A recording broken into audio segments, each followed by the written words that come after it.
Right, so that's just one of the trucks that comes in. This means that these Portaloos are allowed to service, and then they get to the Atkins Street ones, which they are not so keen. The argument behind that's actually pretty really reasonable. There's a fire station and they need to keep that actually clear, so that's the main reason why the police aren't keen to have that service. There are other Portaloos which the police said they would have liked to have gone in there and done, but the police won't. I don't quite understand the logic. Like, they'll let some of the Portaloos be serviced, but they won't let them all be serviced.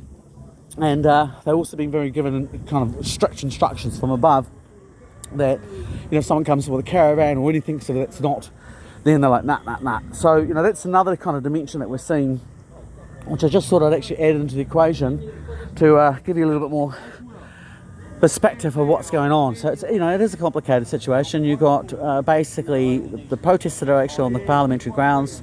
The police have been traditionally okay with that. They get angsty when they move off the parliamentary grounds, which, because of the scale of the protests, are saying, well, actually, no, we're making a statement. No one's actually listening to us. Here we are. We've come here. This is Wellington. This is the home of democracy. Where, if you can't come here and petition the government, where else can you actually turn around and do it? And with a large number of people, there are kids and there are families, and so sanitation is actually an issue, and there has been a reluctance to turn around and actually facilitate the protesters, because of course that would provides them the means to stick around a little bit longer.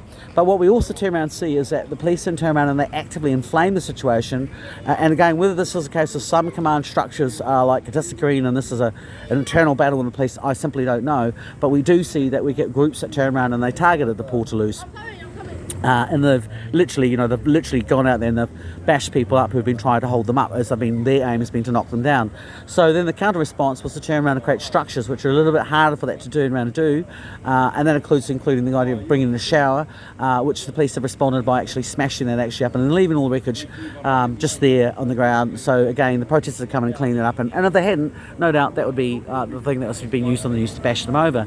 So it's sort of, I sit around here and I walk around here and I sometimes listen to some of the things that come from some of the protesters, and I go, oh, that's not quite true, and I can see realms of grounds for misinformation and flaming, basically adding to a level of public ignorance. And yet I also struggle because I turn around and I see the media are actually equally guilty of this, and they've actually in some ways deliberately inflamed it by misreporting things and giving people a false conception about what's actually happening here on Parliament. That's what literally why I came down here, is I wanted to be on the ground, seeing with my own eyes who's doing what. And so regardless of people on social media turn around, oh no, that's not happening, I go, well, I know because I was there. It's like, I got the t-shirt. How many people does it take to change a light bulb in Vietnam? You would know, man, because you weren't there.